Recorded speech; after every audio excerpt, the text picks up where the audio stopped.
Okay. Thank you. Wow. What so many fertile points made in the course of this last hour, and of course in the earlier hour as well. I wouldn't know where to start, but if I were to try and maybe thread a kind of narrative through what's been said, maybe I might focus on this broader notion of civic education that seems to resonate with what most of you, if not all of you, have raised in your thoughts about going forward, right? And I was quite struck, and I will begin with the point made by Nicholas about how the old-fashioned notion of empowering young people or people in general, right, with critical thinking skills, the questioning of authority, the opportunities, platforms, spaces for making known what we are nervous and worried and concerned about, may not destabilize society, but it may actually do the reverse, which is to stabilize society, because it provides these spaces where problems can be seen, understood collectively, and then addressed collectively too. So if we start thinking about civic education from that point of view, that it is in fact a stabilizing, resilience generating type of activity, it might not scare quite so many people, right? And so where is this scare coming from? Because I think Bramer is also correct that, as everyone has said on this panel, critical thinking is key. I cannot imagine anybody at all, right? Even the most conservative person in the establishment or out of the establishment actually saying that, oh, we mustn't have critical thinking. I think everybody would like to have that, but they have a different view of what critical thinking means, right? So for the longest time, it's been a very constrained idea of critical thinking. Critical thinking means I give you the question or I give you the problem, and you think critically about the various means of solving that problem or that puzzle, right? For instance, we have a problem with inequality. Okay, can you now come up with a creative, critical, but technical approach to solving it? And that actually, I think, characterizes a lot of how we mostly understand critical theory. It's a technical process. Even the universities, right, as exalted as they might seem to be, actually, there's a hierarchy, right? And the hierarchy is science over arts and humanities, technical over all else, right? To such a point that, when you look at universities today, our universities today, you hardly see the civic element in it at all. And I don't mean like courses on civic education, but just that sense in which education is also education for the citizen, right? It's not just education for the worker or education for the captain of industry or whatever it is. There's something that's very absent there. And I think the absence reflects this notion of critical thinking or criticality as being a technical enterprise. So what's missing when we think of critical thinking as technical? Well, critical thinking in the moral sense, critical thinking in the ethical, philosophical sense, critical thinking in the aesthetic sense, right? Why is it that we hold up poetry and think that it's subversive in a place like Parliament? I mean, because somehow or other, we haven't mastered the critical sensibilities, aesthetic sensibilities to understand what poetry does, to understand what the arts do, right? They are not there to destabilize society, but they're there to prompt us, provoke us to think about alternative worlds, alternative possibilities. But the moment we limit our education system to thinking critically about technical things, we lose the navigational capacity to question what is beautiful, what are assumptions about what is good and what is moral, right?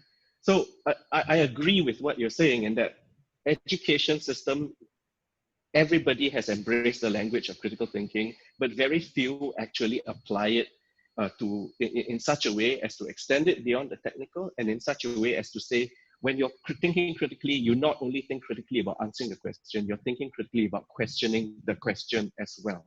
Now, of course, when you start questioning the question, it matters to authority figures in education, right? It's scary to a teacher when the students are encouraged and drawn into that activity and rewarded for questioning the question, because it takes a very, very confident and masterful teacher to stand in front of a class and welcome criticism, right? Welcome, you know, and we know that you know, some of the most exalted leaders, the most progressive leaders may think that they welcome criticism, but when they hear it, they can't take it, right? They crumble, and then when they crumble and don't know what to turn to, they become violent and brutal, and they become intolerant, right? And so I guess what I'm saying is, whilst we recognize, most of us, that we have to expand critical thinking, we must encourage our students to question the question and question the questioner. At the same time, we got to make sure that that space of learning doesn't crumble after that into an even worse authoritarian space, right? We have to make sure that there are enough resources. Teachers, for example, how prepared are they to talk about current affairs in a way that's not propagandistic and according to the script, right? How prepared are they? Maybe some are, but I bet a whole lot of people are terrified of the prospect of opening up conversations which they then lose control of and don't know how to handle after that.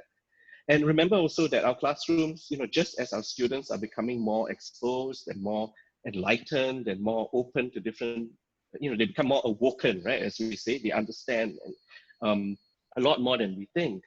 And which also means that they may have a variety of views, some of which may be hard to reconcile if you're not, again, a skilled teacher, or some of which may be very triggering for other students too. So part of this is not only equipping the teacher with the knowledge and the open-mindedness to handle criticality, but also to maintain a space that is safe. Many of you talked about safe spaces. I think that's very important today. And partly it's about narratives that come into this space that may be very triggering to particular students who've experienced traumas in their past, and of course the other element of bullying, right? So when the bullying culture enters into this classroom where we are encouraging everyone to be critical and the teacher's not entirely sure how to handle this, you might get a very augmented practice of bullying, right? And what do you do about that?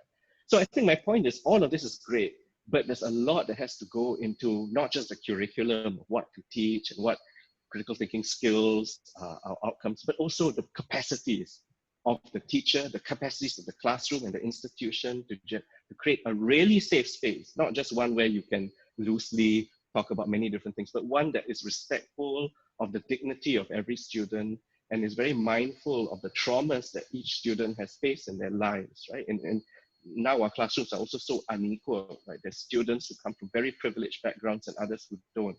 So when we think about critical thinking and even civic education as a broader application of civic thinking, in what sense can we prevent that from also becoming an elitist space? Those who can handle critical thinking perhaps come from a privileged background where that is more normal and that's easier to do, right? What about the students who don't have as much time or bandwidth to engage with critical thinking at a level that is acceptable to us? So how do we make sure that civic education and all these capacities are important to make the citizen, to make the socially progressive